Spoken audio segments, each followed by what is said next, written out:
Good afternoon, just getting back in. I don't even know how many lawns I did, but it was a busy day, and that's good.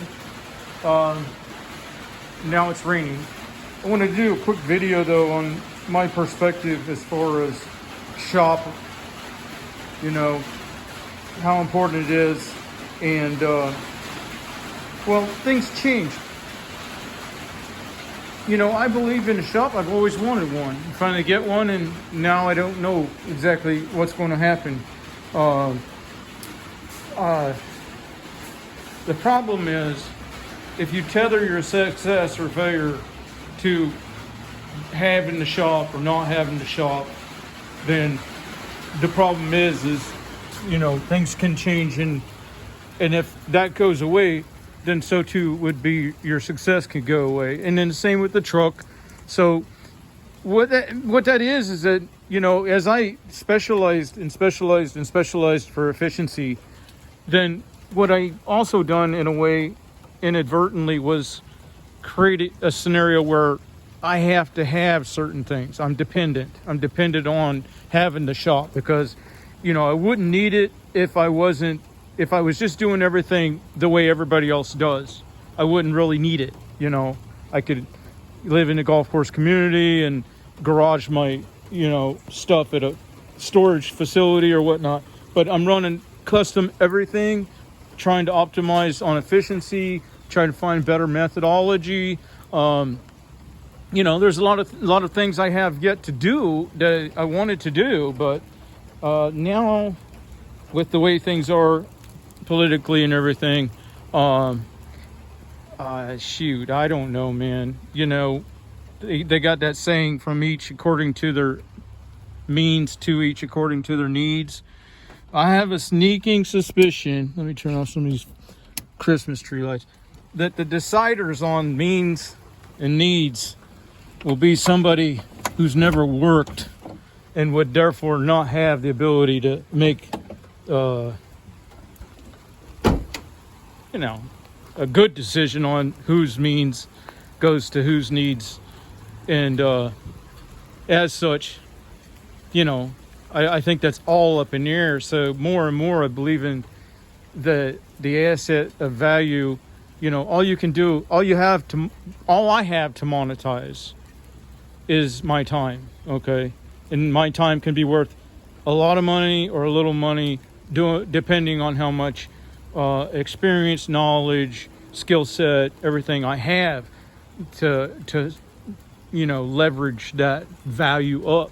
So and I think that's becoming more and more so with the deterioration of personal property rights and etc. You know, so in other words, what I've learned on these mowers, using older equipment and making constant modifications, has told me what's important for best first pass cut quality, and, you know, the best way to manage the lawns. And that knowledge can be transferred over to any machine.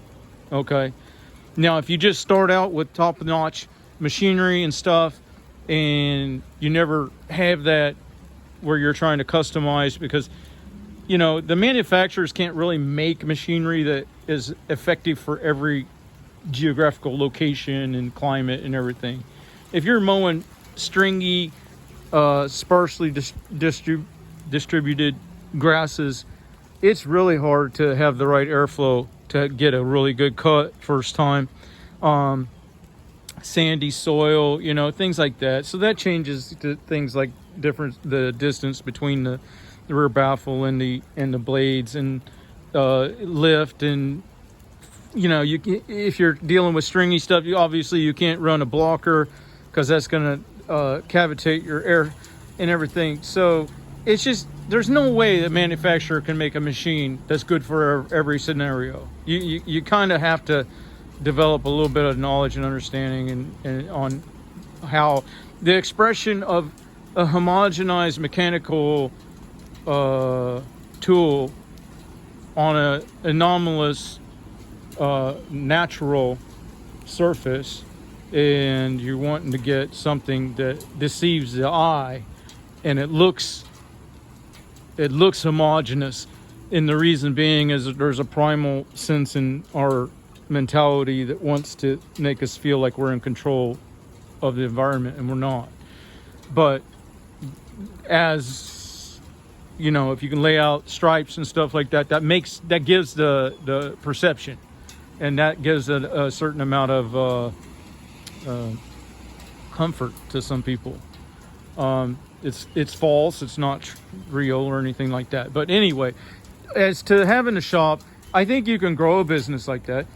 I think it could be essential if you're lucky enough to have it at the beginning or middle or even closer to the end of your career. But there comes a point of diminishing returns. You know, as you get older too, you might want to change geographical locations. Well, my God, do you know how long I'd be trying to move even any of the inventory I've got in there, trying to relearn where it's all situated, et cetera, et cetera. So, yeah, you could utilize it that way.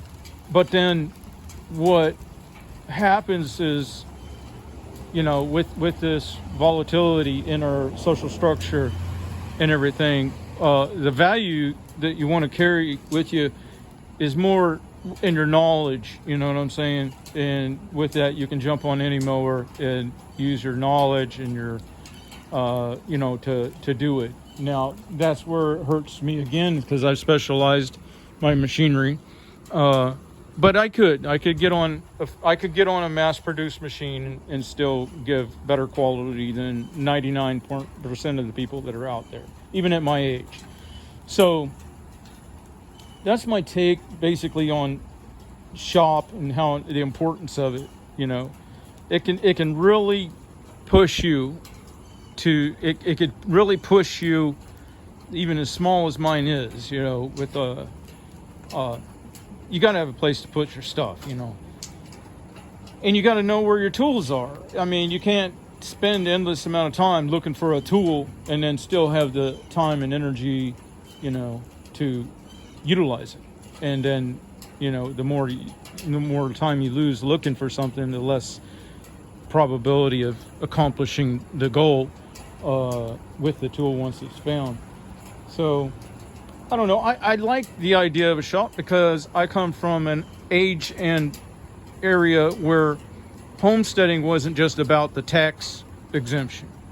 Homesteading was you have the steel line about, and you have the welder, you have the grinder, cutter, plasma cutter, whatever it is, that you could build something.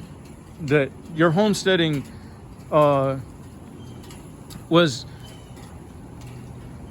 setting up the circumstances where you can take care of yourself and your friends and family, neighbors if necessary, if you know what, hit the fan. Okay. The question is, though, can you retain the homestead? And you've got to put so much into it to make it effective. So, you know, I don't know. It's tough. You got to look at people that have gone through this, you know, maybe look at what's happened in Venezuela and stuff. But one thing I think is going to happen is they're going to end up getting their MPDE, major population decreasing event, because the people that, you know, have the means to make that happen or not happen don't have the perspective that the people out here will start doing the right thing as far as the environment and their you know, with the land that they can control. So people are going to continue to scalp the beans out of the grass, and, you know, well, anyway, I kind of don't want to get into that on this video, but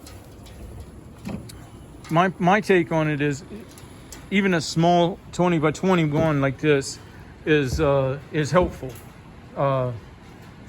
But there is the other group that wants to just use mowers that are always you know, under warranty, and just use those without ever making any modifications, changes, or anything like that. And in that case, do you really need a shop? So there's varying circumstances for people. But for me, I always wanted one. I wanted it as part of my security in homesteading, and therefore I built it, and I've been able to have enough time left still to use it. So I'm thankful for that. All right, you guys have a good day.